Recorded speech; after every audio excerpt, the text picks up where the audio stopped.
Muy bien. Bueno, pues, buenos días, hermanos. Vamos a pasar a las Escrituras.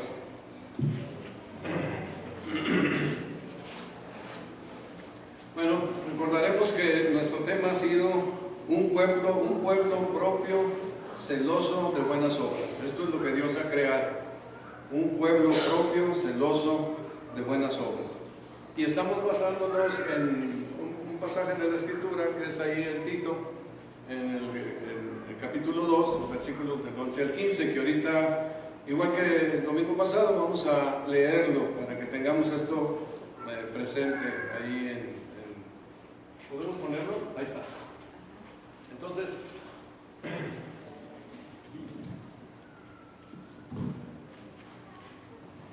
este es el pasaje, es un pasaje central en Tito. ¿Se acordarán que el primer tema que tuvimos hace dos domingos fue sobre este pasaje y Efesios 2, tratando de mostrar que la salvación que Dios ofrece en este mundo tiene una manifestación clara y definida de buenas obras.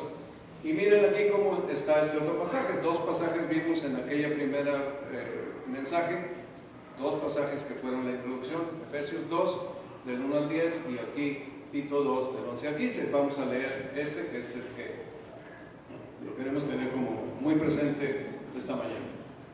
Vamos a leerlo juntos. Porque la gracia de Dios se ha manifestado para salvación a todos los hombres, enseñándonos que renunciando a la impiedad y a los deseos mundanos, vivamos en este siglo sobria, justa y piadosamente, aguardando la esperanza bienaventurada y la manifestación gloriosa de nuestro gran Dios y Salvador Jesucristo. La gracia de Dios, falta esa parte, quien se dio a sí mismo por nosotros para redimirnos de toda iniquidad y purificar para sí un pueblo propio, celoso de buenas obras. Esto habla, exhorta y reprende con toda autoridad, nadie te menosprecie. Es importante esta enseñanza. Nada más con ver lo último, ¿verdad? Habla, exhorta y reprende con toda autoridad. ¿Autoridad de quién? De Pablo, como apóstol del Señor Jesucristo. Nosotros tenemos nuestra fe basada en los profetas del Antiguo Testamento y los apóstoles del Nuevo Testamento. Los 12 apóstoles del Nuevo Testamento, a ellos se les reveló la verdad de la palabra de Dios con autoridad, para que nosotros tengamos confianza en obedecer algo que va a traer bendición para nuestras vidas. Entonces, regresamos al anterior. La gracia de Dios se ha manifestado. ¿Cómo se manifestó la gracia de Dios, hermanos? ¿Cuándo se manifestó? ¿Dónde se manifestó? ¿Quién es la gracia de Dios? Es Cristo Jesús. Él es la gracia, no es algo aparte. La gracia no es un algo. ¿Se acuerdan? Lo dijimos en el primer mensaje. La gracia es un quién, es un Él, y definidamente es el Señor Jesucristo, lleno de gracia y de verdad, ¿verdad? Como dice el Evangelio. La gracia ahí se manifestó. Y el Señor Jesucristo vino a vivir a nuestras vidas en la persona del Espíritu Santo. Y la gracia nos está enseñando. No deja de enseñarnos. Cada vez que leemos las Escrituras, el Espíritu Santo habla en nuestro corazón.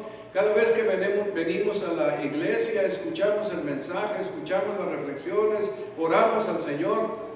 Y todo esto nos está enseñando, y es la gracia. El Señor Jesucristo, el Espíritu de Dios, la Trinidad operando para que nosotros conozcamos la verdad de Dios, que nos hace libres y podemos andar en la gracia de su poder y de su sabiduría, y de tal manera que la Biblia va afectando nuestras vidas para la gloria de Dios y para que la gente vea que Dios en su evangelio transforma los corazones y crea nuevas personas para que manifiesten esa gloria de Dios en sus vidas, anunciando en todas partes la verdad del evangelio. Entonces, pues en eso hemos estado ocupados estos 2 domingos pasados, y ahora vamos a continuar hablando de este aspecto tan importante. Ahí en las Escrituras vimos que el Señor el apóstol Pablo le da a Timoteo la instrucción de que instruya a las personas y que las instruya en asuntos del comportamiento, asuntos del carácter, para manifestar al mundo la verdad del evangelio en las vidas de los creyentes. Y entonces hablamos de que pues había anunciado estas verdades de la palabra de Dios a diferentes, que les dijera a diferentes personas la forma en que deberían manifestar estas buenas obras. Un pueblo celoso de buenas obras. Y ese pueblo celoso de buenas obras tiene explicaciones específicas para cada uno de ellos.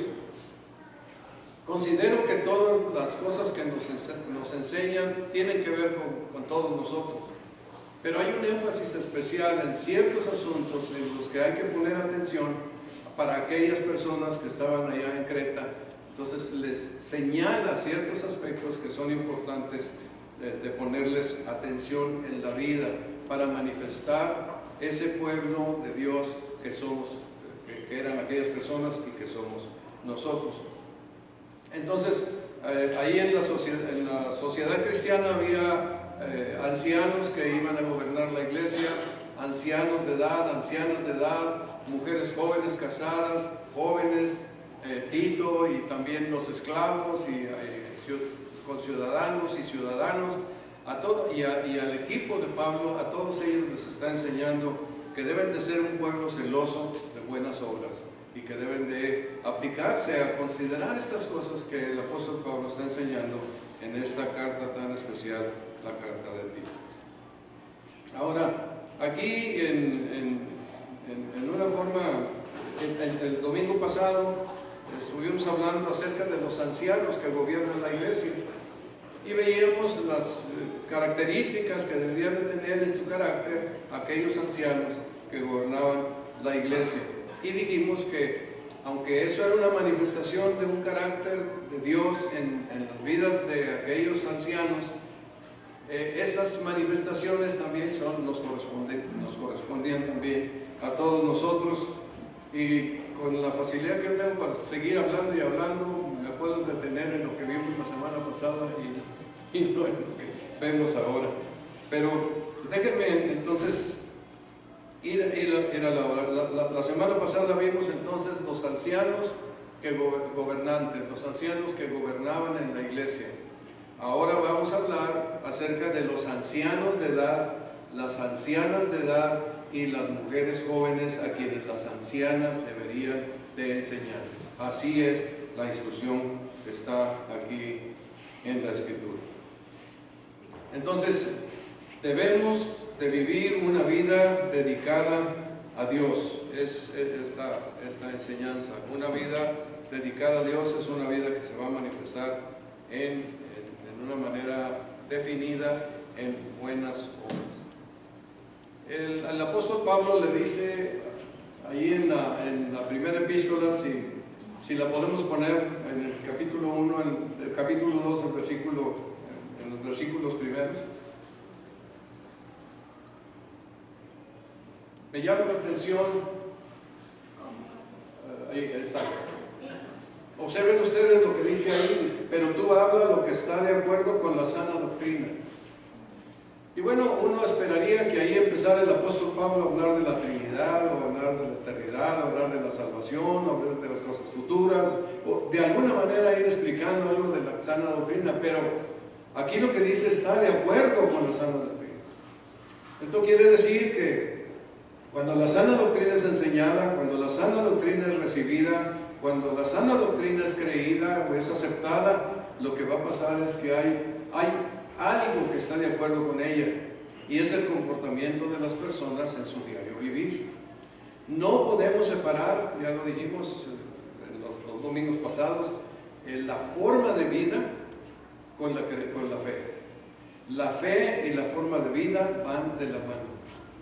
No, de los falsos profetas se dice que ellos no se comportan de una manera definida y clara en cuanto a su vida.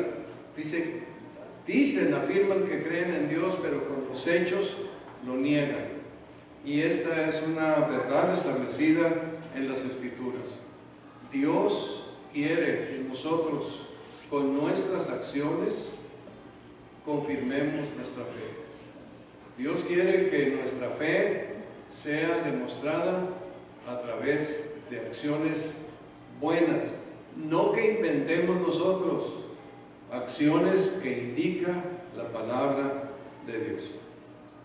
Por eso, ahora, la vez pasada vimos acerca de los hombres gobernantes. Se acordarán que dijimos que ellos deberían en lo familiar ser irreprensibles, fieles a su esposa y tener hijos buenos. Y en lo ministerial ellos deberían de ser y también irreprensibles, tener dominio propio y ser serviciales. Y en la vida espiritual ser retenedores de la palabra fiel tal y como había sido enseñada. No lo que se imaginaran, sino retenedores de la palabra fiel, la verdad de las Escrituras, la doctrina de las Escrituras deberían de ser claras en el corazón de aquellos ancianos que iban a gobernar y deberían de enseñarla fielmente. Entonces esto fue lo que dijimos acerca de ellos. Ahora la palabra de Dios dice, ya se nos fue, me ayuda. Muchas gracias, hermano.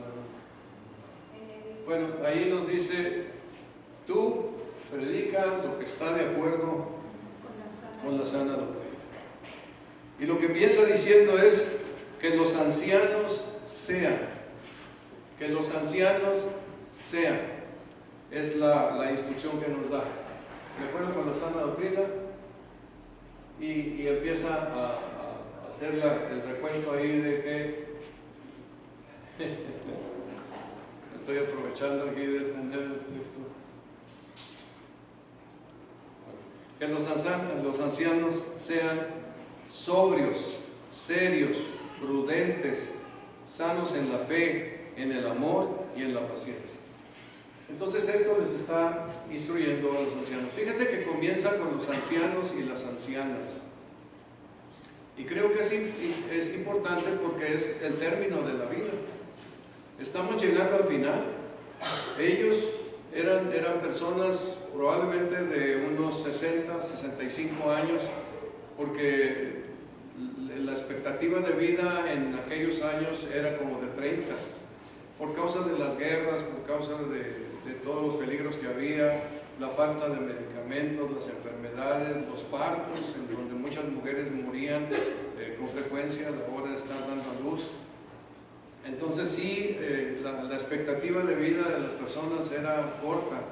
Por eso el apóstol Pablo, cuando habla acerca de que él ya es anciano, dice, yo soy un anciano, y cuando el apóstol Pablo murió era como de 65 años. Ya para esos años los ancianos estaban en esas edades, aunque sí en las Escrituras se nos manifiestan algunos hombres de Dios que eran bastante longevos en su vida. Sin embargo, pues pensamos que a los que les está hablando en las congregaciones de Creta probablemente serían hombres en esas edades de la vida. ¿Cuánto habían tenido de ser creyentes? ¿En qué momento se habían convertido? ¿Qué edad tendrían cuando ellos vinieron a la fe? Pues no nos explica esto las Escrituras.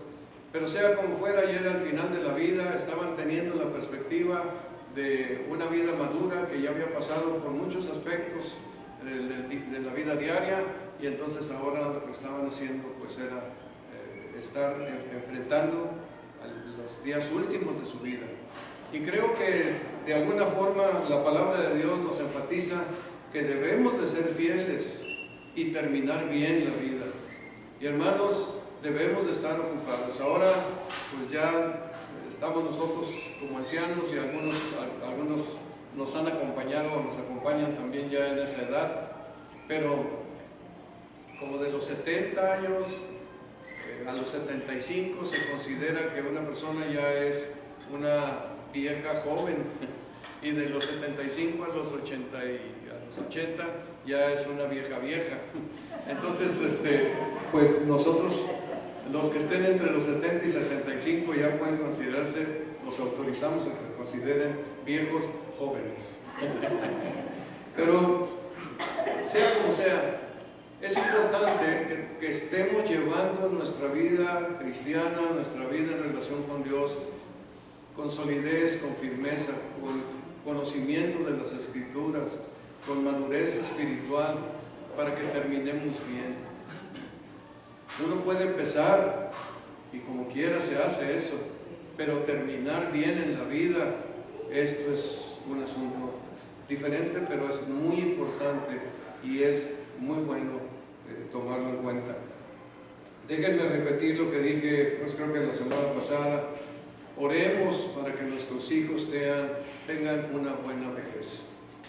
Es importante, no está lejos. De repente aparece, yo creo que todos los ancianos con los que cuando empezamos a ser ancianos, casi todos hemos dicho: ¿a dónde se fueron los años? ¿A qué horas me hice viejo? ¿Cómo pasó la vida? Ahora me encuentro aquí. Que no nos sorprenda, prepárense a ella, véanla con objetividad. Pero lo más importante, hermanos, es que sean fieles al Señor en su vejez. Fieles al Señor en su vejez. Y eso se logra cuando se va sembrando a través de la vida. En el estudio que tuvimos esta mañana pudimos hacer las consideraciones acerca de que uno viene a la fe cristiana, es transformado por el Señor, pero no hay un proceso para estar listos a escuchar la verdad de la palabra de Dios, la enseñanza del Señor Jesucristo, y entonces obedecer la enseñanza del Señor Jesucristo, y de esa manera vamos a ir creciendo y madurando en la vida para acabar con el Señor Jesucristo, para seguir fieles al Señor Jesucristo, acabar con su compañerismo, con su amor, con su presencia, y enfrentar la muerte no con miedo, sino con el gozo de la expectativa que tenemos de estar en la presencia de Dios, ausentes del cuerpo, presentes con el Señor. Es una buena inversión para la vejez. Háganlo, piensen en ello, oren por ello, prepárense, siembren en su vida lo espiritual, denle importancia a Dios, vivan para el Señor. Esto no les va a quitar nada de sus trabajos, de sus quehaceres, al contrario, los van a hacer mejor y con más ganas y con más expectativa y con más esperanza. Así que búsquenlo de esa manera. Bueno, aquí ahora se va a referir a los ancianos de edad. Entonces, la sana doctrina va de acuerdo con que los ancianos sean sobrios, serios, prudentes, sanos en la fe, en el amor y en la paciencia. Como que el apóstol Pablo está haciendo grupos de enseñanza para que las personas se ajusten. Como decíamos con los ancianos que gobernaban, es fieles en lo familiar, en lo ministerial y en lo espiritual. Ahora los ancianos de edad aquí pues deben de ser de manera personal, tener tres características: ser sobrios, ser serios y ser prudentes. Ser sobrios es un beneficio para uno mismo. Ahí la palabra sobriedad pues tiene varios significados, pero esencialmente es que no sea borracho, que no se deje dominar por los gustos de los apetitos del cuerpo que están ahí presentes, y que tiene uno que tener el control de estos apetitos. Y es como una templanza, es como una manera de ser que sea moderado en el comer, que no está borracho, que no se apresura en las cosas, sino que piensa en sí mismo y piensa en los demás. Entonces estos son cualidades o formas de ser que ayudan a que la persona tenga control sobre sí misma. Bueno, seguimos adelante.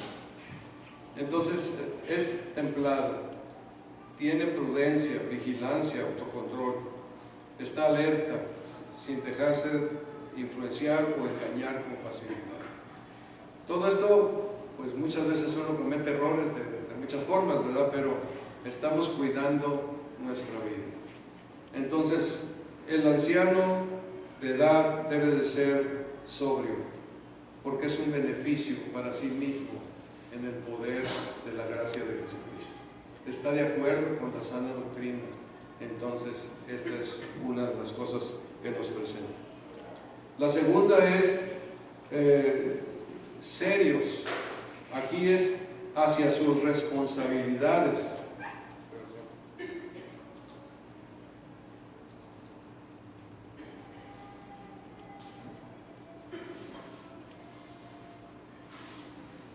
Serio hacia sus responsabilidades, lo que hace o a lo que se dedica. Debe de ser responsable, formal, riguroso, sensato, cumplidor, escrupuloso, celoso, puntual, respetuoso. Que lo que haga, lo haga bien, que se esmere porque se termine bien, porque se complete. Pensar en que lo que se está haciendo debe glorificar al Señor. Entonces debe de ser serio hacia sus responsabilidades. Yo creo que tomar en cuenta la gloria de Dios es algo esencial en las cosas que nosotros hacemos, aún para lavar el carro, o a lo mejor tender la cama, o ponerle el corazón a las cosas que hacemos, por pequeñas que sean. Estas son buenas para honrar el nombre del Señor Jesucristo.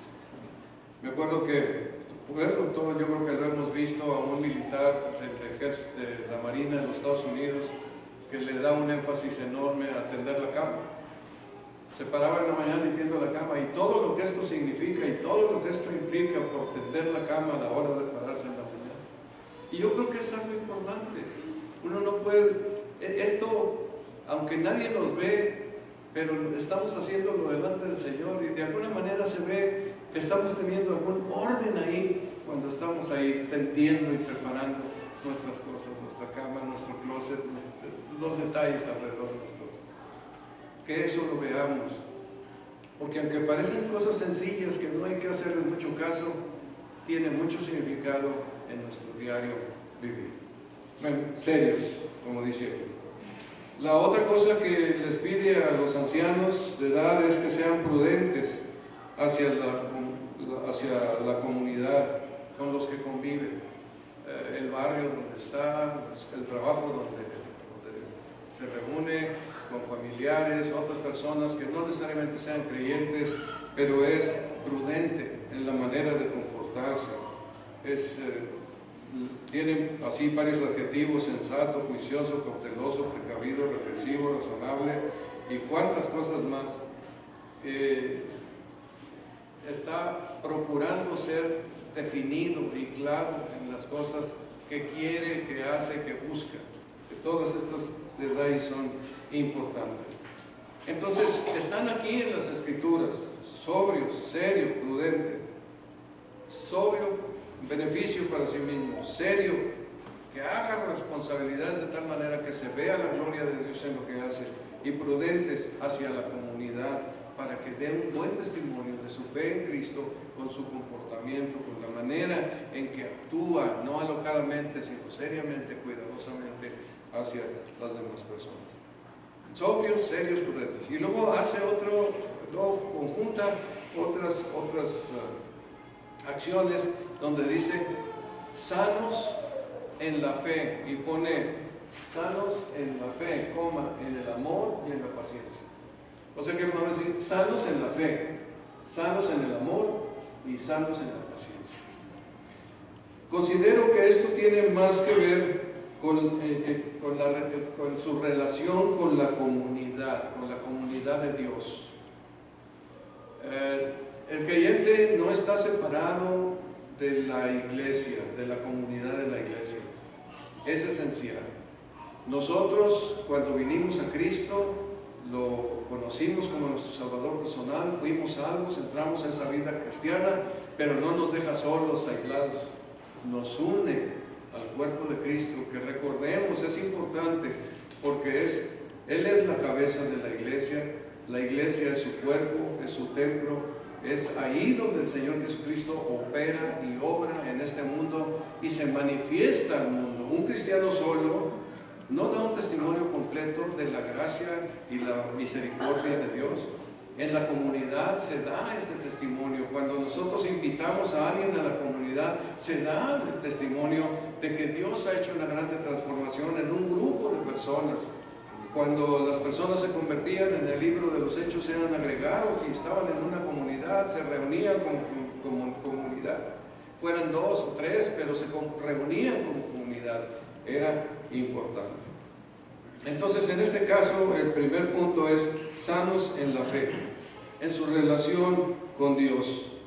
Y es que nuestra fe sea pues una fe saludable, robusta, correcta, de doctrinas definidas, que tengamos clara la sana doctrina, que no caigamos en doctrinas corruptas o falsas creencias, que no creamos cualquier cosa que aparece por testimonio que sea de quien sea, ¿verdad? Tiene que haber la sana doctrina, ser sanos en la fe es muy importante y debemos de estar revisando lo que oímos, que estamos aceptando, a qué persona, predicador nos cae muy bien, pero que está enseñando, ¿verdad? Porque no es el personaje, es la sana doctrina lo que nos interesa. Y aquí es sanos en la fe, en esa relación con Dios. Yo estoy delante del Señor, soy responsable de aceptar la doctrina que es de la palabra de Dios, que tiene que ver con nuestro Señor. Entonces, recordemos que una sana doctrina produce una vida sana, que es lo que nos está diciendo aquí. Predica, habla con lo que está de acuerdo con la sana doctrina, y eso está relacionado con una vida apropiada, adecuada. Sana doctrina, eso produce. Y luego también dice sanos en el amor, en relación con los creyentes, con la iglesia, con otras personas, que en un sentido bíblico tenga un amor saludable, maduro, fuerte con los demás hermanos, que se caracteriza por la paciencia, la bondad, el respeto, la fidelidad, el perdón. Cuando alguien le ofende, a diferencia de un amor egoísta o posesivo, es un amor que viene de Dios, es alguien que obedece los mandamientos y se manifiestan en su vida. Entonces, sanos en el amor, en relación con la iglesia. Aquí es los creyentes unos a otros. Todos tenemos la responsabilidad de manifestar nuestro amor con todos. Esta es parte de la vida cristiana. Como hemos dicho varias veces en estos meses, empezando con los mensajes de nuestro hermano José Luis, el principio de unos a otros es céntrico en las epístolas de la palabra, de las epístolas de los apóstoles. Otra de las cosas que presenta aquí es sanos en la paciencia. Entonces, en la fe, en el amor y en la paciencia. Y aquí, pues, en ese sentido, considero que es en relación con la iglesia en general. Ahí necesitamos paciencia unos con otros. No estamos terminados y, pues, muchas veces cometemos faltas unos a otros. A lo mejor decimos las cosas como no se debe, no hacemos lo que nos comprometimos a hacer, o algo falta o algo pasa que no salió bien, y entonces esto nos puede mover de la paciencia, pero la paciencia es algo esencial en la vida cristiana. Sanos en la paciencia, entonces fortalecidos y perfeccionados a través de la paciencia, entendida como una perseverancia y una resistencia firme en medio de las dificultades y las pruebas, y al tener que esperar, al ver que las cosas no salen, necesitamos estar pacientes. No se trata de una resignación pasiva, sino de una fortaleza que permite soportar el sufrimiento, los problemas, las demoras, incumplimientos, sin enojo y frustración, confiando en Dios y en sus promesas, y que Dios está trabajando en mí y en las demás personas. Sanos en la paciencia. Esto es un principio de las Escrituras. Y la paciencia es un fruto muy igual que el amor, ¿verdad? Igual que la fe, son frutos del Espíritu Santo. Esto es algo que proviene de Dios, no proviene de nuestro esfuerzo, sino de la gracia de Dios que está en nosotros para manifestarse a este mundo. Segundo de Tesalonicenses 3:5 dice: y el Señor encamine vuestros corazones al amor de Dios y a la paciencia de Cristo. Esto era lo que Pablo decía a estos hermanos. Y yo creo que pues es lo que nos dice aquí ahora. Hermanos, para ustedes y para mí, que el Señor encamine nuestros corazones al amor de Dios y a la paciencia de Cristo. El trabajo de paciencia que Dios está haciendo en sus vidas, no lo desprecien, no lo pongan de lado, tómenlo, acéptenlo y aprendan a recibirlo con gozo para aprender la paciencia, que es muy importante en la vida cristiana. Bueno, esto es en general con los ancianos. Ahora viene en la parte con las ancianas. Y pues también para las ancianas la vida no era sencilla, era bastante difícil en muchos aspectos. Y pues como siempre ha pasado, ¿verdad? Muchas veces el trato hacia las mujeres ha sido muy como despreciando, descuidando. Y pues aquí el apóstol Pablo no les está llamando la atención a los sufrimientos que pudieran tener, pero les está llamando a lo que sí deben hacer. En alguna forma la palabra de Dios desprecia el sufrimiento y los conflictos y las dificultades, esos asuntos. Enfatiza cómo debo responder yo ante las situaciones de la vida.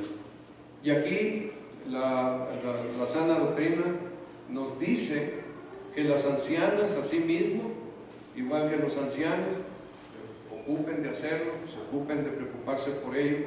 Las ancianas asimismo sean reverentes en su porte, no calumniadoras, no dadas al vino, maestras del bien, que enseñen a las mujeres jóvenes a amar a sus maridos y a sus hijos, a ser prudentes, castas, cuidadosas de su casa, buenas, sujetas a sus maridos. Que así sean y que así enseñen. No sé qué les parece a ustedes cuando leemos que las ancianas asimismo sean reverentes en su porte. Pues porte es una forma de ser, una manera de comportarse, es una manera de manifestarse. El porte, así se ve. Entonces debe tener una reverencia en su porte. ¿Cómo es eso? A mí me llamó la atención, pero considero que el Señor me llevó a este pensamiento. Habría muchos pensamientos que se pueden presentar, pero a mí me llevó a este pensamiento tratando de dejárselos ahí ante ustedes para considerar, especialmente para las hermanas. La teología bíblica del Génesis nos enseña que Eva fue el cierre magnífico de la creación de Dios. ¿Qué fue lo último que Dios creó? No conteste Cristina porque ya platico. ¿Qué fue lo último que Dios creó?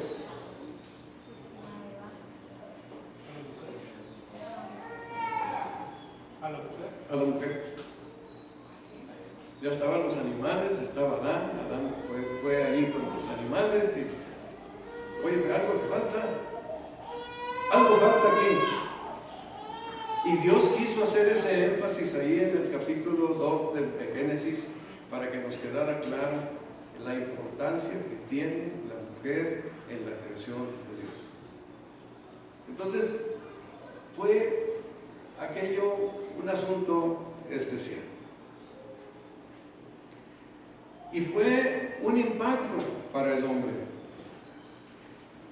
Cuando llega, esta es varona, ¿verdad? Y todas las expresiones que dice acerca de la mujer. La impresión que nos deja Génesis ahí en esos pasajes es que Adán le saca la costilla, crea a la mujer, la presenta al hombre, y el hombre, aquello queda, pues se movió todo. Adán no tenía padres, así que, pero como quiera el Señor dijo, y que el impacto iba a ser de tal manera en la vida del hombre con la mujer, que entonces el hombre quedaría impactado en su corazón y dejaría todo a su padre y a su madre y se uniría a su mujer para hacer con ella una sola carne.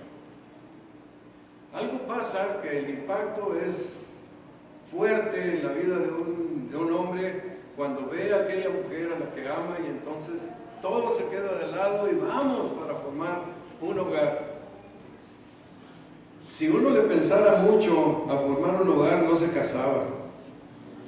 Pero Dios utiliza el impacto, considero esto seriamente, que Dios utiliza ese impacto inicial, porque podemos convivir con una persona y no sentir nada hasta ese momento especial en donde algo impacta nuestro corazón y viene, y inicialmente llega por los ojos, por la mirada.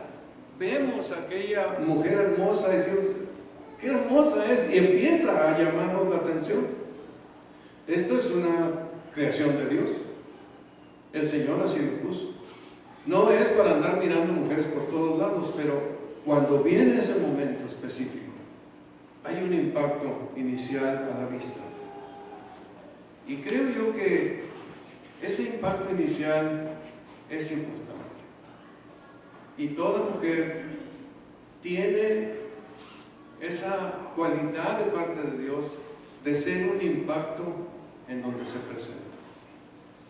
Le decía a Cristi, se me hace tan injusto que si yo voy a una oficina, pues me pongo, me baño, me visto, me peino y me voy.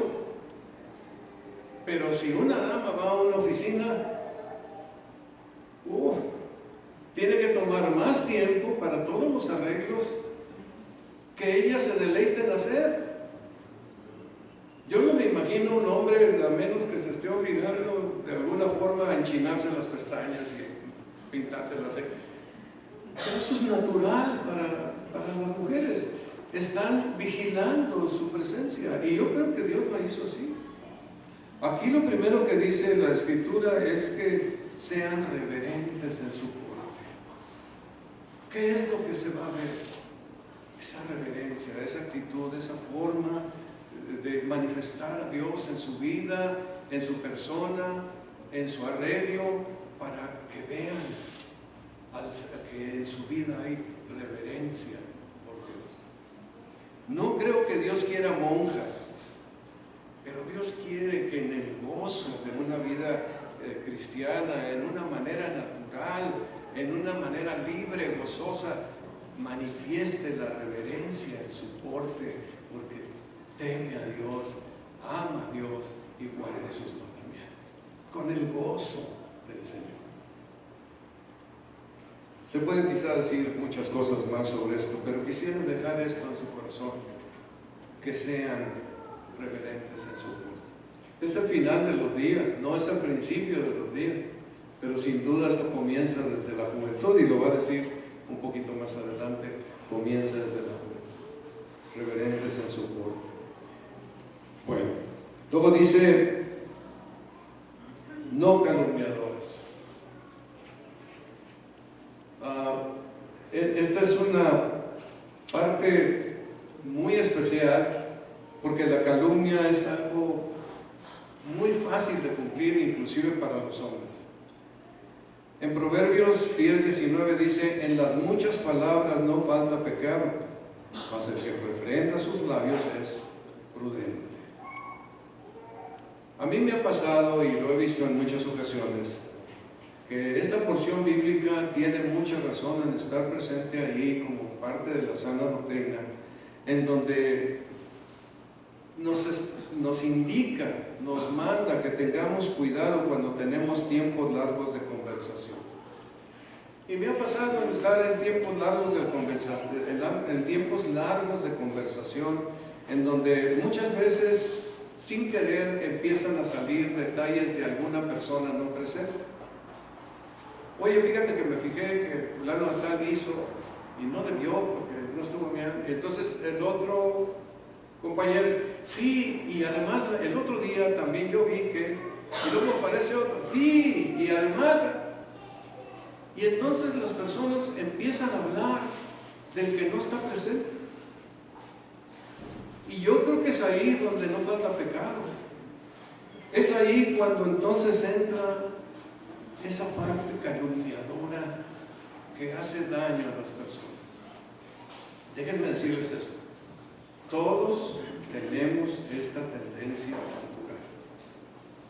Lo que debemos hacer es, como dice aquí, refrena sus labios. Cuando se va a decir algo de alguien que no está, mejor no se dice. No se dice porque no está, y no se dice porque el Señor está presente. Y lo que Él nos está diciendo es, refrena tus labios.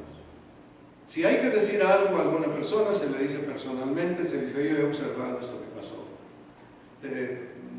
A lo mejor te invito a que tú veas, no sé si me equivoqué, o alguna cosa, pero directamente a la persona, no si no está presente. Entonces es muy fácil que esto pase. Por otro lado, se dice que las mujeres hablan más que los hombres, pero según leía yo en los estudios recientes, no es que sea mucho más, es un poquito más, no es mucho más, pero tienen una mayor facilidad de conversar, de hablar. Yo veo cómo habla una niña y cómo habla un niño, cómo habla mi Pili cuando era una niñita y cómo habla Carlos cuando era un niñito, y ahora los vemos y pues los dos hablan, ¿verdad? Pero la facilidad se muestra siempre de una manera natural. Sin embargo, lo que yo leía es que hay una mayor facilidad al estar en una convivencia entre mujeres en un pequeño grupo para hablar más. Y lo mismo pasa muchas veces entre los hombres al estar hablando. Y como les dije, recuerdo momentos vergonzosos en estar hablando de alguien que no estaba.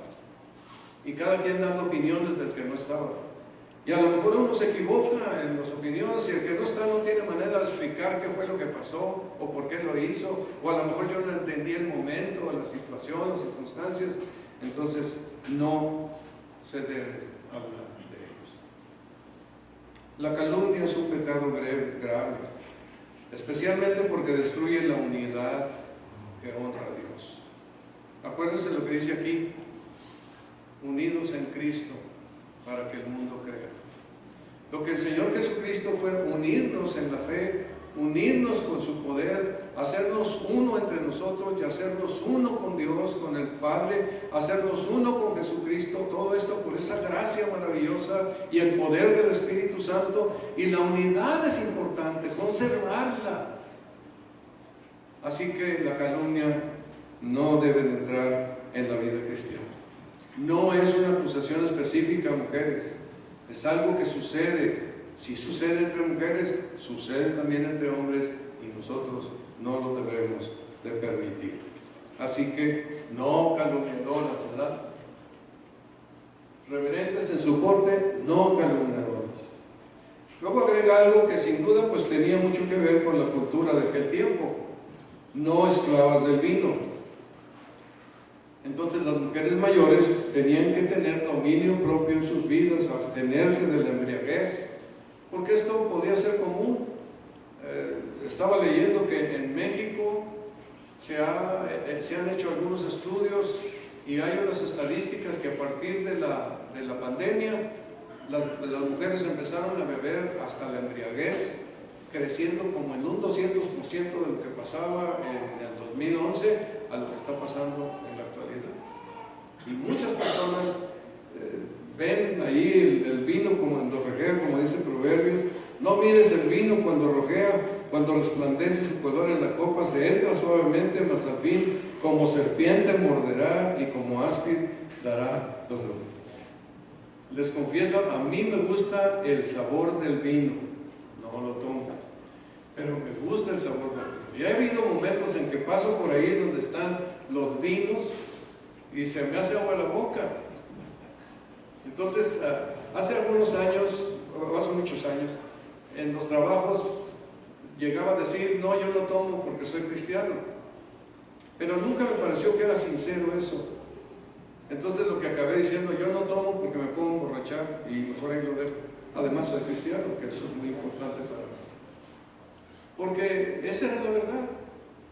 Yo tenía miedo a caer en una borrachera. Nunca me he emborrachado, ni cuando era incrédulo, pero siempre se me ha antojado el sabor del alcohol, del vino. Entonces uno tiene esta tendencia, es algo que sucede, pero puede afectar de una manera importante. Entonces, sé que para las mujeres, posiblemente es una de las razones por las que Dios lo da, porque para las mujeres el alcoholismo es mucho más dañino que para los hombres, por el metabolismo y las condiciones de su condición femenina. Hay más efectos importantes que las hacen muy vulnerables a muchas cosas. Dice que hay riesgos de salud por el alcohol, que las hace susceptibles a sufrir daños hepáticos, cardíacos, neurológicos, etcétera, y mayor riesgo de cáncer. Entonces es tremendo. La palabra no se equivoca cuando dice no esclavas del vino. No hagan eso. Nunca está la palabra de Dios en contra de tomar algo de alcohol, pero de emborracharse no. Y como quiera, pues hay que tener mucho cuidado, porque no lo mires cuando rojea, porque se entra y puede afectar. Hay algo que también nos hace recordar la Escritura con esta esclavitud, esta falta de dominio sobre el apetito del vino, y es que tenemos que, en aplicación general, debemos de pensar que la palabra de Dios nos enseña que la sana doctrina no está de acuerdo con que nosotros no tengamos dominio propio hacia los apetitos que vienen en la vida, como comprar. Eso puede ser lo que le llaman oinomanía, o la otra que son compras compulsivas. La otra es ver telenovelas, dice que se llama seriafilia, y es que pues ahora con las series, ¿verdad? Y hoy llegamos al final, quedó bien interesante, vamos a la que sigue, quedó más interesante, a la otra le sigo y me desvelo y luego no dormí y a la hora me iba a ir al trabajo porque estuvo muy interesante y pues tienen la habilidad de hacerlo. Yo creo que por eso hay más series ahora, porque es muy fácil ahí de seguirlo. Entonces uno tiene que tener el dominio propio de concluir con esas cosas, porque no es conveniente. Y así hay otras cosas como el juego, el sexo, el ejercicio, el trabajo y actividades diversas que pueden desencadenar adicciones. Entonces el dominio propio es algo importante en donde el Espíritu de Dios nos ayuda. Y yo, déjenme decirles, así es como yo lo he resuelto o solucionado en mi vida. No. Tengo el poder por el Espíritu Santo, por la redención en Cristo Jesús, porque he nacido de nuevo, porque ahora soy una persona en quien Dios, el Espíritu de Dios vive, que puedo decirle no a lo que no quiero ver. Pero también le puedo decir que sí, ¿verdad?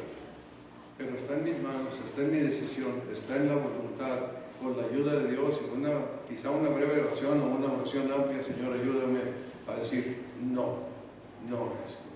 Y el Señor nos va a ayudar y los va a guiar y van a tener victoria y podrán salir adelante en medio de esta situación extrema. Y bueno, ya para terminar, viene algo aquí que es pues muy especial. Dice maestras del bien. Esto me parece a mí algo extraordinario. Véanlo ustedes, hermanas, y pues especialmente las que ya van teniendo más edad. Maestras del bien.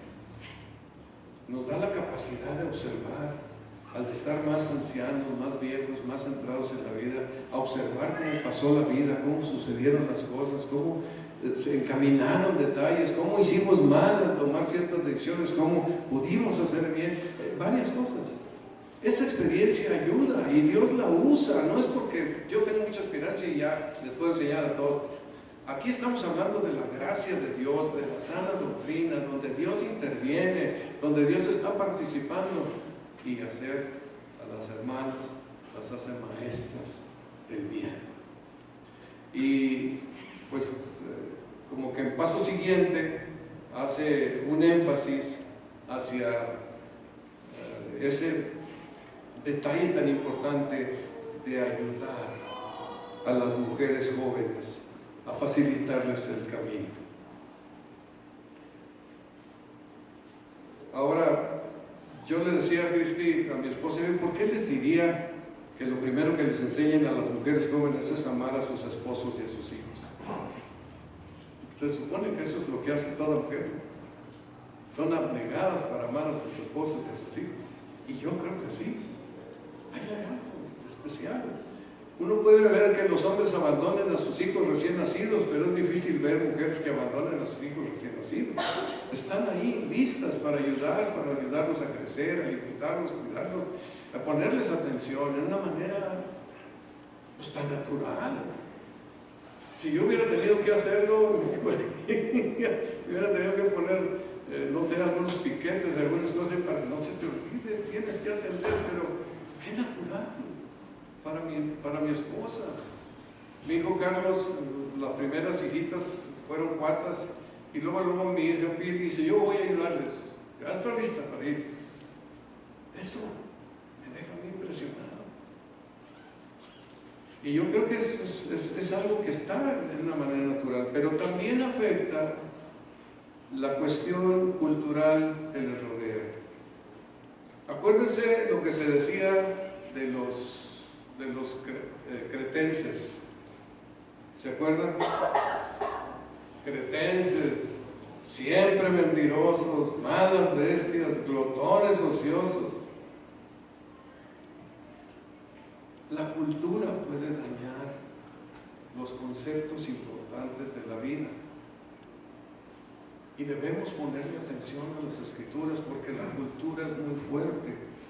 Acuérdense ustedes que todos nosotros estábamos muertos espiritualmente, siguiendo la corriente de este mundo conforme a los deseos de Satanás, siguiendo todas esas tendencias de Satanás.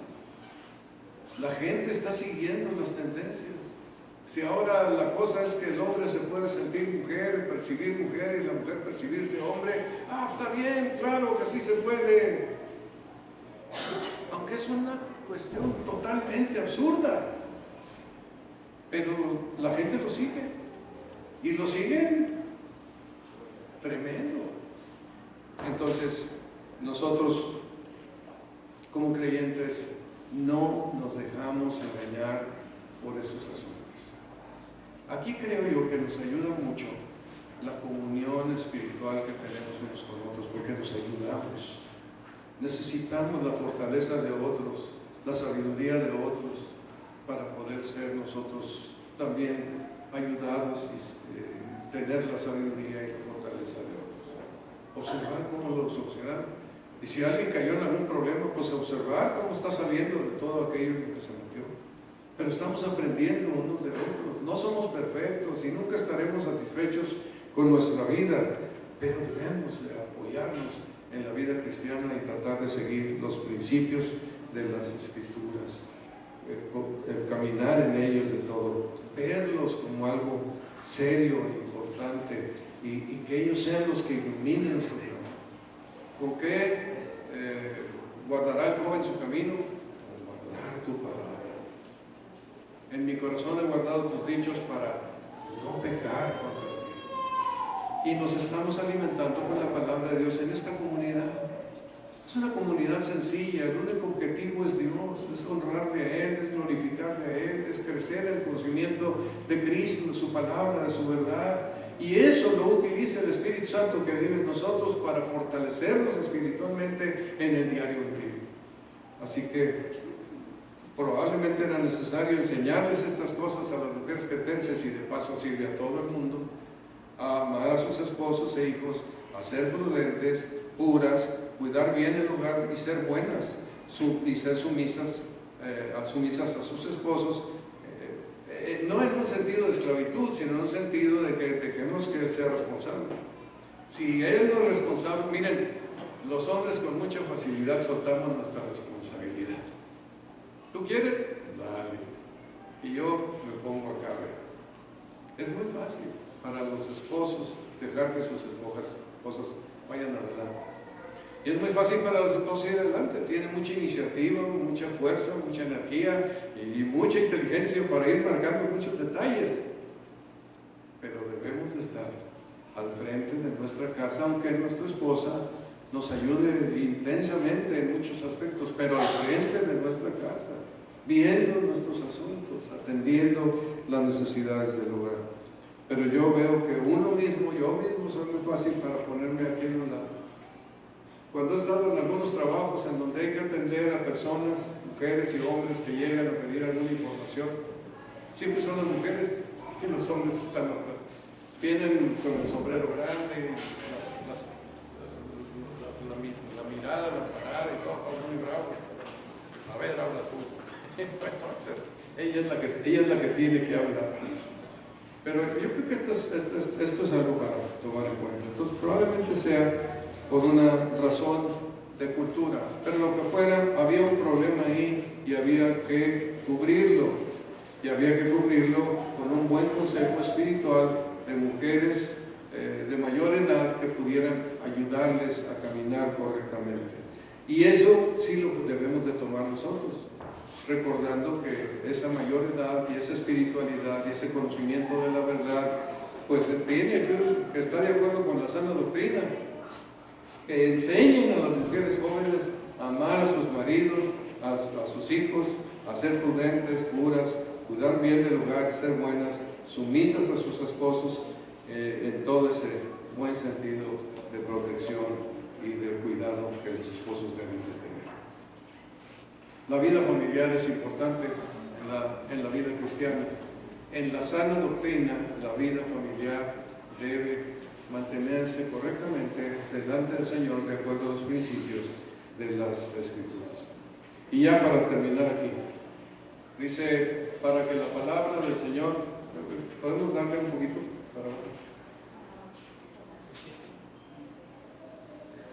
A ver, ya fue, ¿verdad? Entonces, ok, ya. Para que la palabra de Dios no sea blasfemada. Sí, para que la palabra de Dios no sea blasfemada. Muy bien, entonces, aquí hay como una especie de corte de esta verdad. Ya enseñó a ancianos, ancianas y a mujeres jóvenes y pone vamos a ver otros cortes en la próxima semana. ¿Cuál es el énfasis? Que la palabra de Dios no sea blasfemada. Una vez está haciendo un énfasis en que cuando nuestra vida es contraria a la enseñanza correcta de la palabra de Dios, entonces trae deshonor al nombre de Dios. Que los creyentes no formemos o demos pie a que las personas menosprecien el mensaje de Dios. Que un mal comportamiento, las personas sean tropezadas por no creer o no escuchar el Evangelio. Que la conducta de los seguidores estén demostrando algo que no tiene nada que ver con la fe que profesan. Y esto trae deshonor a Dios y tropiezo al mensaje del Evangelio. Entonces, es importante.